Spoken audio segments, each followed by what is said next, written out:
오늘은 이사야 1장 말씀을 우리가 같이 묵상하면서 말씀 앞에서 우리의 모습도 보고 또 하나님에 대해서 생각도 하고 또 같이 기도하는 시간을 좀 가졌으면 좋겠습니다.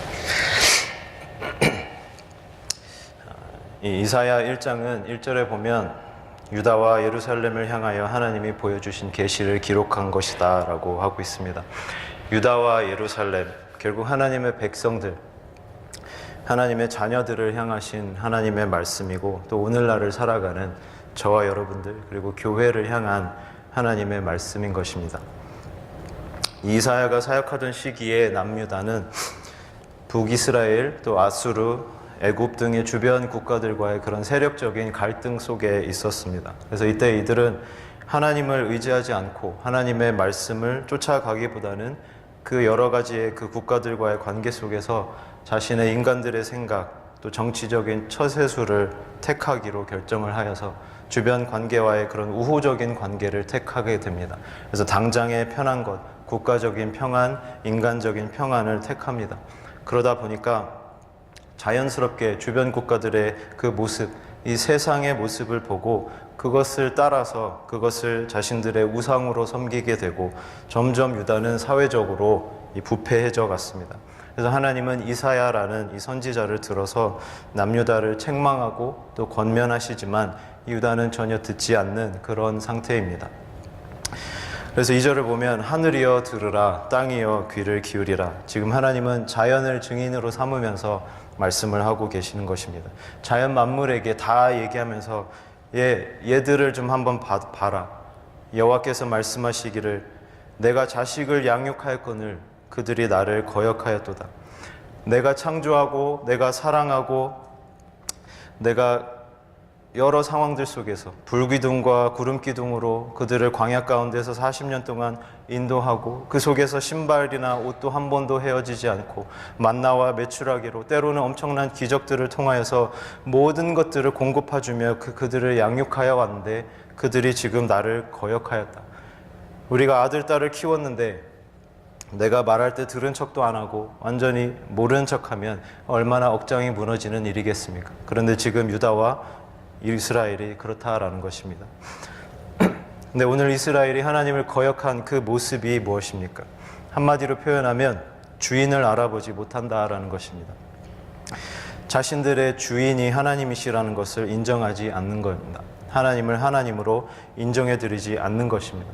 자신들을 창조하고 수많은 사건들 속에서 자신들을 인도하고 축복하시고 엇나가면 책망하시고 훈계하셔서 다시 올바른 길로 돌아오게 하신 그 하나님을 지금 모른 척하고 있다라는 것입니다.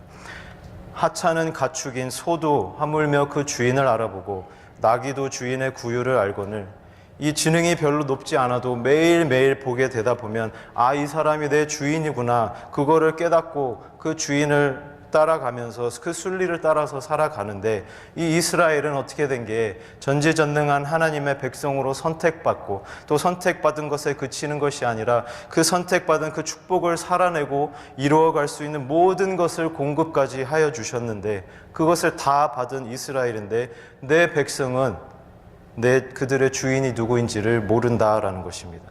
우리가 인생과 신앙에 있어서 가장 처음으로 끼워야 할 단추는 나 이외에 다른 신을 두지 말아라.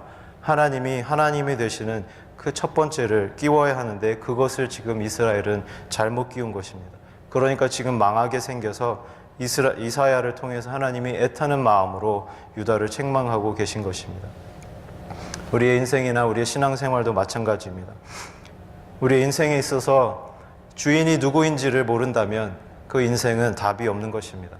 나를 창조하신 하나님을 찾지 못하고 그 하나님을 만나지 못하고 그 하나님을 인정해드리지도 않고 살아가는 인생은 아무런 의미가 없는 인생입니다. 창조주를 알 때에야 비로소 내가 어디로부터 왔으며 내가 지금 인생의 어느 시점에 와 있는지 내 모습이 무엇인지 그리고 내가 앞으로 가야 할 그 인생 길이 무엇인지를 알 수 있는 것입니다. 그것을 알지 못하면 우리 인생처럼 허망한 것도 없는 것입니다. 또 이스라엘 백성이 하나님을 거역한 또 하나의 모습은 하나님을 만홀히 여겼다라는 것입니다. 4절에 보면 슬프다 범죄한 나라요 허물진 백성이요 행악의 종자요 행위가 부패한 자식이로다. 그들이 여호와를 버리며 이스라엘의 거룩하신 이를 만홀히 여겨 멀리하고 물러갔도다. 지금 이 이스라엘 백성들이 하나님을 만홀히 여겼다라고 하고 있습니다. 십계명의 제3계명에서는 여호와의 이름을 망령되이 부르지 말라라고 말씀하셨는데 만홀히 여긴다, 망령되이 여긴다, 이 무슨 뜻이겠습니까? 하나님을 욕하는 게 망령되이 여기는 겁니까? 아니면 하나님의 이름을 조롱하는 게 하나님을 만홀히 여기는 겁니까? 이렇게 대놓고 하나님의 이름을 나쁘게 이야기하는 사람들이 과연 얼마나 되겠습니까? 더군다나 지금 유다와 예루살렘, 하나님의 백성들을 향한 말씀입니다. 교회에게 하나님이 하시는 말씀입니다. 교회 다니는 사람 치고 하나님 그거 하면서 욕할 사람은 하나도 없습니다. 만홀히 여긴다는 것이 무엇이냐? 근본적으로 어떤 의미냐면 내 속에 있는 악하고 썩어진 옛사람의 그 생각으로, 그리고 수십 년을 살아오면서 세상에 물들어진 그 생각을 하나님의 그대로 대입시켜서 하나님을 내 나름대로 설정해 놓고, 하나님은 이러한 분이시다, 하나님께 예배드리는 것은 이렇게 하는 것이다, 이게 거룩한 성도의 모습이다, 기도는 이렇게 해야 한다, 하나님은 이런 걸 기뻐하신다, 그런 건 그렇게 하면 안 돼, 내 마음대로 하나님이라는 개념을 설정해 놓고 그 하나님 앞에 예배하는 모습, 그 하나님을 부르는 모습이 하나님을 만홀히 여기는 것입니다. 왜? 하나님은 그런 분이 아닌데, 하나님이 원하시는 예배의 모습도 그것이 아닌데, 나는 전혀 내 속에 이 어그러진 생각을 바로잡으려는 순복과 포기는 하지 않고 여전히 세상에 한 발 걸쳐놓고 하나님은 이런 분이야 하면서 살아간다라는 것입니다. 근데 왜 이렇게 되었습니까? 첫 단추부터 잘못 끼웠기 때문에 아무리 비싸고 아무리 최고급 원단으로 만들어진 옷이라도 첫 번째 단추 잘못 끼우면 이 단추 다 올바르게, 남은 단추 올바르게 끼운다 해도 우스개 모양밖에 되지 않는 것입니다. 하나님을 하나님으로서 철저하게 인정하고 붙드는 그 기초 없이 하나님을 바르게 알고 하나님을 바르게 예배하는 것, 그 자체가 말이 안 된다라는 것입니다. 우리의 연약하고 악한 인간의 생각 버리지 않고는 절대로 우리는 하나님을 올바르게 알아갈 수가 없습니다. 하나님에 대한 지식은 우리가 조금 배울 수 있겠지만 절대로 영이신 하나님을 우리의 육적인 생각 그대로 붙들고 안다? 그거는 불가능한 것입니다. 하나님의 말씀 앞에, 그리고 하나님 앞에 내 것 꺾고 내 아집 포기하고 내 생각 버리고 내가 죽을 때에 성령 하나님께서 우리 안에 있는 그 더러운 것들을 정리하심으로 살아나는 그 새 사람, 영의 사람, 참 나의 생각으로만 우리는 하나님을 바르게 알아갈 수 있습니다. 그런데 그런 삶이 어렵고 힘들고 귀찮으니까 접어두고 내가 편안하고 내가 익숙한 하나님 하나 딱 설정해 놓고 그 하나님 앞에서 예배하면서 하나님을 잘못 믿고 있는 것입니다. 그리고 그 테두리 안에서 하나님이 역사하시기를 기대하고 역사가 일어나지 않으면 하나님께 불평원망합니다. 왜 나에게, 그리고 왜 우리에게 이런 시련을 주시나이까? 내가 하나님 제대로 믿지 않아 놓고는 우리가 불평한다라는 것입니다. 그것이 하나님을 망령되이 만홀히 여기는 것입니다. 그리고 그거 십계명에 보면 하나님이 죄 없다 하지 아니하리라, 죄 있다라고 말씀을 하셨습니다. 근데 우리가 여기서 또 한 가지 간과해서는 안 되는 것이 하나 있습니다. 자신들의 주인이 누구인지 알지 못하고 또 하나님을 만홀히 여기는 이 이스라엘 백성들의 모습, 그들의 이 삶 속에 그렇다면 하나님이 없는, 하나님의 모습이 없었느냐? 전혀 그렇지 않았다라는 것입니다. 하나님을 이들이 만홀히 여겼다 해서 그들의 삶 속에서 하나님의 모든 흔적이 없어지고 완전히 이방 나라의 사람들처럼 똑같이 그들이 살아갔느냐? 그것도 아닙니다. 오히려 하나님이란 그 모습이 이들에게는 너무나 많았습니다. 한 번도 이스라엘 백성에게서 이 하나님이라는 문화가 떠나간 적이 없습니다. 11절에 보면 무수한 재물이 내게 무엇이 유익하뇨? 수도 없는 재물들이 잡혀서 하나님께 드려진다는 명목하에 바쳐졌습니다. 양과 소와 염소의 피가, 기름이 제단에 드려지고 태워졌습니다. 냄새가 진동을 했습니다. 예배의 모습이 한 번도 없은 적이 없습니다. 아마 절기 때는 수많은 사람들이 모여들었을 것이고 그 재물 잡는 피비린내, 고기 타는 냄새가 아주 온 도시에 진동을 했을 것입니다. 그 어떤 사람들보다도 예배의 모습은 충만했습니다. 또 12절, 너희가 내 앞에 보이러 오니, 하나님 앞에, 제단 앞에 수시로 나갔다는 것입니다. 보이기 위해서. 예배가 없어진 적이 없습니다. 예배가 끊어진 적이 없습니다. 그런데 그 예배가 하나님을 만나러 오는 것이 아니라 보이러 왔다라는 것입니다. 하나님이 하시는 말씀이, 누가 이런 것을 너희에게 요구하였느냐? 너희는 내 마당만 밟는 것뿐이다. 하나님이 나 이런 거 원한 적 없다. 나 이런 사람 아니야. 나 이런 하나님 아니야 하시는 겁니다. 하나님이 원하시는 그 예배의 모습은 없고 자신들의 그 인간적이고 세상적인 그 생각으로 이런 예배의 그 모습도 설정을 해놓고 그 예배의 모습을 지금 열심히 드리면 하나님이 복 주시겠지, 그런 모습을 보이고 있다라는 것입니다. 그런데 하나님은 누가 너희에게 이런 걸 요구했느냐? 난 이런 걸 예배라고 한 적이 없는데 너네 지금 도대체 뭐 하는 거냐? 말씀하시는 겁니다. 13절, 헛된 제물로 분향하는 것 다시는 가져오지 말아라. 분향하는 것 가증스럽다. 월삭과 안식일과 대회로, 성회로. 이 월삭은 우리나라 개념으로 초하루를 말하는 겁니다. 매달 1일에 그 달을 대표하는 그 기념의 날로 하나님께 예배를 드렸습니다. 그리고 매주 안식일을 지켰습니다. 특별한 때에는 절기와 대회와 성회를 소집합니다. 그런데 하나님 말씀하시는 게, 그거 내가 더 이상 이제 견디지 못하겠다라는 것입니다. 하나님을 섬기고 하나님을 예배하고 하나님께 나아가는 모습이 없었던 것이 아닙니다. 오히려 너무나 많았습니다. 모르고 보면 너무 열심히 하나님을 믿고 섬기는 모습입니다. 그런데 뭐가 문제입니까? 주인을 알지 못하고 하나님을 만홀히 여겼다. 하나님이 나를 창조하신 주인이시라는 것을 인정하지 않고 내가 내 삶 잘 이끌어갈 수 있다는 것입니다. 그러다 보니까 당연히 어떻게 됩니까?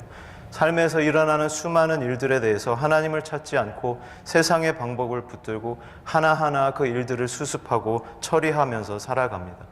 그러다가 또 해오던 가닥은 있으니까 그 와중에 제사는 계속 드리는 겁니다. 오늘날 우리도 이런 모습이 사실 너무나 많지 않습니까? 내 인생에 내 계획이 쫙 잡혀 있습니다. 내 인생에 대한 백업 플랜들이 있고 보험들이 들어 있습니다. 이런 일이 터졌을 때는 이렇게 하는 게 좋아, 저런 건 저렇게 하면 되고 그렇게는 절대 하면 안 돼.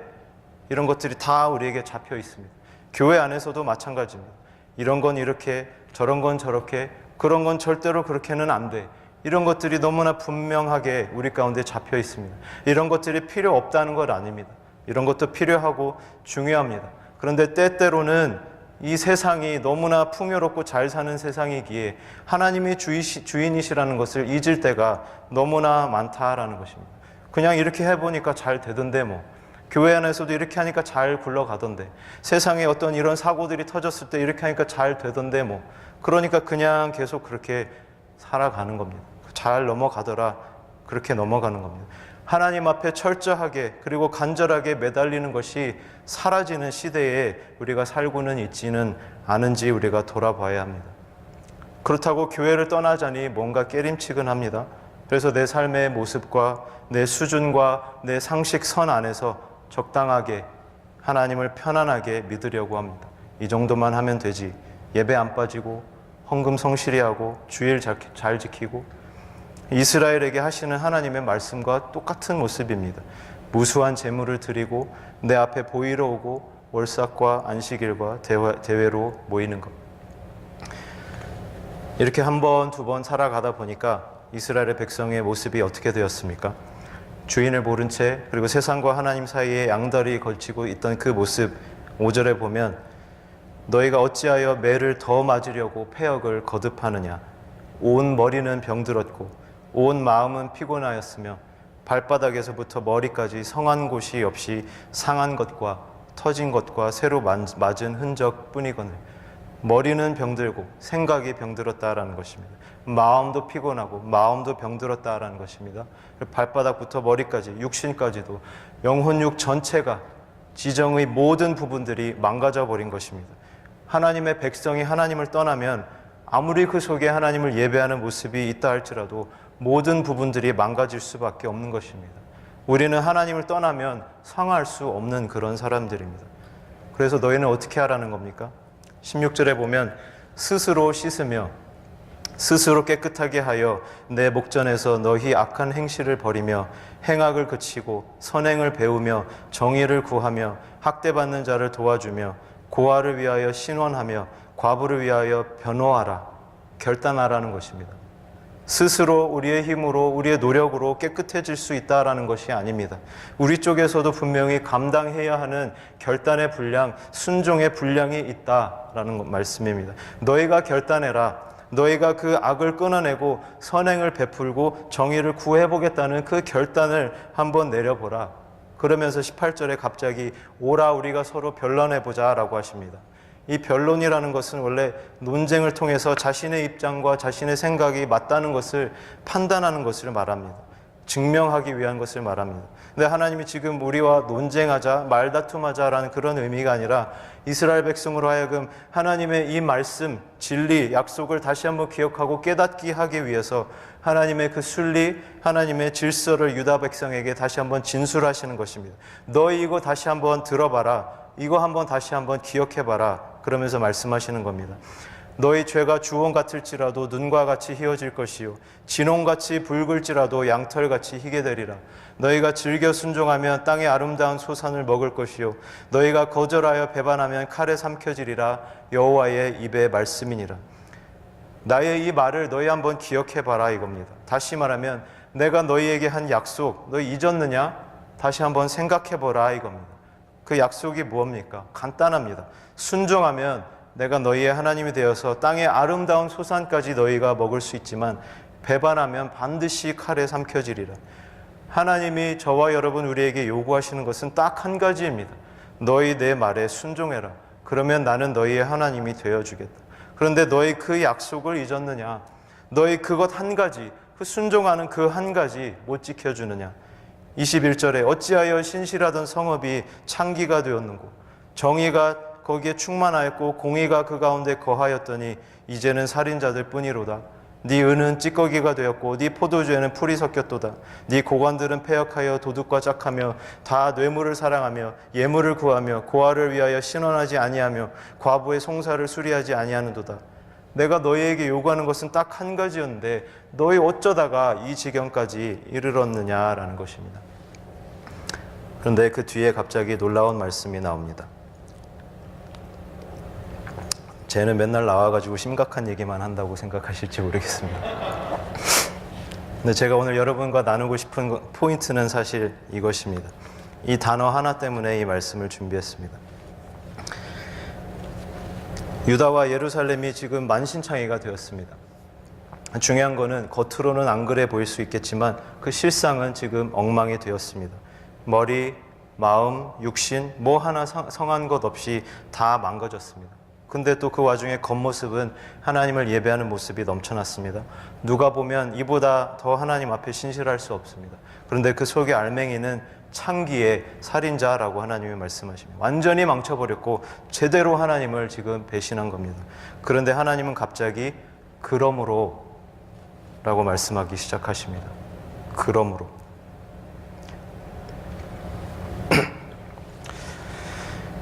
이 그러므로라는 접속사는 언제 쓰는 겁니까? 우리가 인과 관계가 있을 때에 사용하는 것입니다. 앞에 어떤 것에 대한 결과로 그러므로 therefore 누가 이런저런 일들을 아주 잘하였다. 그러므로 그에 대한 보답으로 이런 것들이 주어진다. 누가 이런 것들을 잘못했다. 그래서 그에 상응하는 대가를 치르게 되었다. 아니면 어떠한 일들에 대한 이러한저러한 증거들을 쫙 나열하고 그러므로 나는 이렇게 결론을 내린다. 이럴 때 쓰는 것이 굉장히 논리적이고 그 결론이 강력하게 뒷받침되는 말이 이 그러므로입니다. 그런데 지금 하나님이 계속해서 하나님의 백성을 향하여서 지적과 책망의 말씀을 하십니다. 야, 너희 어쩌다 이 지경까지 와버렸느냐? 너희 어찌 나를 이렇게까지 버릴 수 있느냐? 어찌하여 나를 이렇게까지도 멀리하고 내 이름을 어떻게 이렇게까지도 만홀히 여길 수 있느냐? 그 신실하던 성읍이 어떻게 창기가 되고 살인자가 우글거리는 그 성읍이 되어버린 이게 지금 말이 되는 일이냐? 마치 우리가 정말 마음과 힘을 돈을 모든 것을 다 들여서 지식을 키웠는데 점점 조금씩 삐딱해지고 이상해지더니 이제는 아예 부모를 모른 척하는 겁니다. 돈 앞에 그런 자식들 얼마나 많습니까? 동업하자고 해서 형제끼리 아버지까지 같이 해서 투자해서 사업하다가 안 되니까 나 아버지 돌아가실 때 안 갈라요 하고서 연 딱 끊어버리는 것이 이 세상의 태반입니다. 그럼 보통은 그러한 괘씸한 녀석을 봤나 이렇게 반응을 하거나 아니면 내가 지은 죄가 많아서 말년에 고생하는 거지 뭐 하고 탄식합니다. 실제로 제가 봤던 일입니다. 지금 유다가 딱 그런 꼴인 것입니다. 하나님 없이는 존재하지조차 않았을 그러한 모습인데, 그런 자기들인데 어느새 난 당신 몰라요 하고 있는 것입니다. 그러면 그 다음에 논리적으로 나와야 할 그 결론은 심판과 처벌이 되어야 합니다. 그러므로 너네 그래 이렇게 나온다 이거지, 이런 식으로 행동했으니까 이제 한번 혼나고 한번 몇 대 맞아보고 정신 차려봐라, 내가 누군데 너희가 나한테 이렇게, 이것이 논리적인 반응입니다. 근데 하나님은 지금 뭐라고 말씀하십니까? 그러므로 내가 장차 내 대적에게 보응하고 그래서 내 마음을 편하게 하겠고 내 원수에게 보복하리라. 갑자기 정반대의 이야기를 하기 시작하십니다. 25절, 내가 또 내 손을 내게 돌려서 네 찌꺼기를 잿물로 씻듯이 녹여 청결하게 하며 네 혼잣물을 다 제하여 버리고. 여기 쓰이는 모든 동사들은 will입니다. 하나님의 의지이자 반드시 그렇게 될 것이라는 말씀입니다. 26절, 내가 네 재판관들을 처음과 같이 네 모사들을 본래와 같이 회복할 것이다. 재판관, 법, 말씀을 가지고 판단하는 자들입니다. 모사, 카운슬러, 말씀으로 백성들을 인도하는 자들, 본래와 같이 내가 태초에 계획하고 예정한 하나님의 완전한 말씀으로 이 땅을 다스리고 백성을 이끌어갈 그 말씀을 회복하겠다라는 것입니다. 말씀이 회복되면 이스라엘 백성이 잘못 끼웠던 그 첫 번째 단추, 첫 번째 말씀이자 첫 번째 그 지식이 바로 잡히면 그 말씀이 살아 역사하면서 그 다음은 당연히 회복된다라는 것입니다. 너희 재판관과 모사가 회복된 후에야 네가 의의 성읍이라 신실한 고울이라 불리리라. 반드시 불리게 될 것이다 라는 것입니다. 27절, 시온은 정의로 구속을 받을 것이고 돌아온 자들은 공의로 구속함을 받을 것이다. 갑자기 정반대로 되려 유다를 반드시 회복하실 것이라는 말씀을 하고 계신 것입니다. 그러므로 너희는 이렇게 나를 배반 때려서 엉망진창이 되었다. 니네 정말 제대로 실패했고, 속된 영어 표현으로 하면 screwed up, 완전히 망쳐버렸다. 이보다 더 배신 때리기도 힘들다. 그러므로 나는 너희를 회복할 것이다. 완전히 역설입니다. 비논리적입니다. 그런데 이게 하나님의 사랑인 것입니다. 하나님의 입장에서는 이게 논리적인 것입니다. 왜? 하나님이 왜 이렇게 하시겠다는 겁니까? 24절에 보면 주 만군의 여호와 이스라엘의 전능자가 말씀하시되 슬프다. 하나님이 슬프신 것입니다. 나의 너무나도 사랑하는 자녀들이, 내 아들, 딸들이 이러한 모습이 되어야 하는데, 신실한 성읍이고 정의와 공의가 충만한 그런 모습으로 서야 하는데, 그렇게 서도록 내가 창조했는데 그렇게 서 있지 못하는 것이 너무나 슬프시다는 것입니다. 슬프다. 한글로 슬프다라는 번역이 이렇게 되어 있는 것이지, 사실 원어로 보면 외마디 탄식입니다. 너무나도 깊은 슬픔입니다. 여러분들도 너무나 말도 안 되고 슬픈 일을 당했을 때, 억장이 무너지는 경우 다 당해보셨을 때 아예 말이 안 나오는 것 경험해보지 않으셨습니까? 가슴이 아려서 억장이 무너져서 하고 탄식만 나오는 것입니다. 지금 주님께서 그러한 탄식으로 우리를 바라보시는 겁니다. 주께는 천년이 하루 같고 하루가 천년 같다라고 했습니다. 하루하루 우리가 돌아오기를 주님은 손 내미시면서 지금 기다리신 겁니다. 어떻게? 그 하루가 천년같이, 하루하루를 천년같이 애타는 마음으로 우리를 기다리신다는 것입니다. 왜? 우리가 본래 입어야 할 모습은 신실한 성읍이기 때문에, 공의가 충만한 고울이기 때문에 하루하루를 천년같이 우리를 기다리고 계시는 하나님이시라는 것입니다. 그렇기 때문에 그러므로 나는 너희를 회복할 것이다.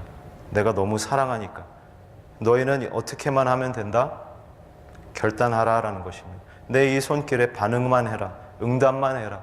다시 16절로 가면 너희는 스스로 씻으며 스스로 깨끗하게 하여 내 목전에서 너희 악한 행실을 버리며 행악을 그치고. 우리의 힘으로 안 되는 거 하나님이 더 잘 아십니다. 너희 스스로 씻으라는 게 아닙니다.